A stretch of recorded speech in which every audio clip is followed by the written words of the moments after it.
حضور کے زمانے میں کوئی نماز تراویح نہیں تھی، کوئی باجماعت نماز، بلکہ تشویق تھی، اپنے طور پر کھڑے رہو، پڑھو، جاگو، قرآن سمجھو، غور کرو، تدبر کرو، یہ بھی ہے۔ حضرت ابوبکر کے زمانے میں بھی نہیں تھی۔ حضور نے البتہ 3 مرتبہ تراویح کہہ لیں نماز نوافل پڑھائے ہیں، لیکن وہ تہجد کے وقت 8 پڑھائے، تہجد کے وقت۔ وہ آپ کی تہجد تھی جس میں 8 ہی نفل ہوتے تھے ہمیشہ 8 نفل 3 وتر 11 رکعتیں حضور کی تہجد تھی۔ ایک رمضان مبارک میں آپ نے 3 رات جماعت کرا دی تہجد رمضان میں۔ چوتھی رات لوگ حضور برآمد نہیں ہوئے، لوگ کھنگارتے رہے کچھ کہ شاید حضور کی آنکھ نہیں کھلی ہے، کیا ہوا ہے، تو اپنی آوازیں، حجرہ تو ساتھ ہی تھا، وہ تو ایک دیوار بیچ کی بات تھی، تو حضور نہیں برآمد ہوئے۔ صبح آپ نے فرمایا دیکھو میں اگر مسلسل تمہیں یہ نماز پڑھاتا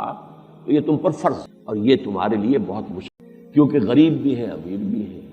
دن بھر مشقت کرنے والے بھی ہیں، وہ دن کا روزہ ہی رکھ لیں بہت بڑی، مزدور جو بیچارہ تعمیر کے اندر لگا ہوا ہے، اب وہ رات کو بھی جاگے 2/3 1/3 آدھی رات نہیں۔ تو میں نے اس لیے اسی حدیث کو پکڑ کر اہل حدیث بیٹھے ہوئے 8 رکعت ہے تراویح، تو حالانکہ بھائی اگر تو یہی حدیث آپ کو لینی ہے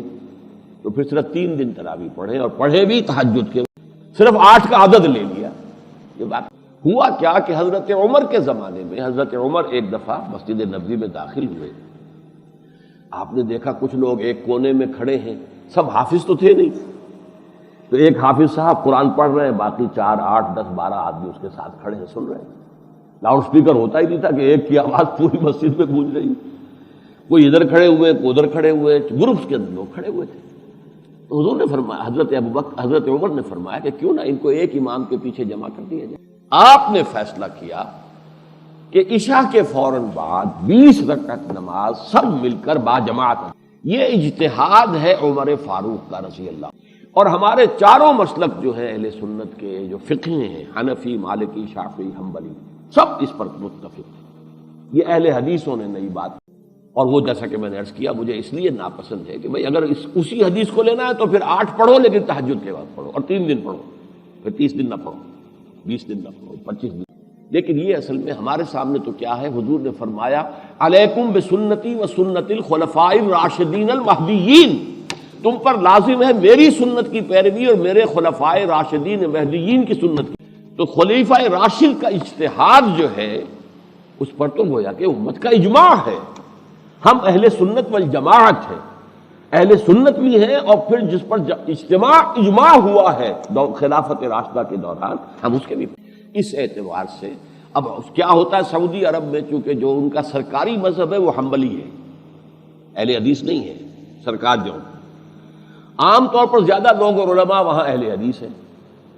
تو چونکہ سرکاری مذہب جو حنبلی ہے تو مسجد نبوی، مسجد حرام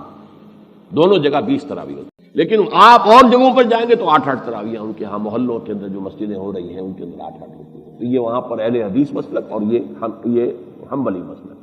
البتہ ایک بڑی پیاری نماز، وہ گویا کہ حضور کی اس دوسری سنت پر جزوی طور پر عمل، آخری عشرے میں حرمین شریفین میں ایک قیام اللیل اور ہوتا ہے۔ تراویح تو ہو گئی، جو اس سے زیادہ نہیں کر سکتا وہ جائے سوئے سحری تک، لیکن اب وہ نصف شب کے بعد کھڑے ہوئے، اس کو کہتے ہی قیام اللیل ہے، وہ رات کو کھڑے ہو کر 3 پارے پڑھتے ہیں 8 نوافل کے اندر، اور ایک اضافی ختم قرآن ہو جاتا ہے۔ سن 71 میں نے اس میں شرکت کی ہے، اس کی لذت مجھے آج تک یاد ہے۔ وہ وقت جو ہوتا ہے وہ تہجد کا وقت ہے، اس میں جو ہے یہ 10 رکعتوں کے اندر 8 رکعتوں کے اندر 3 پارے، 3 سوا 3 3.5 پارے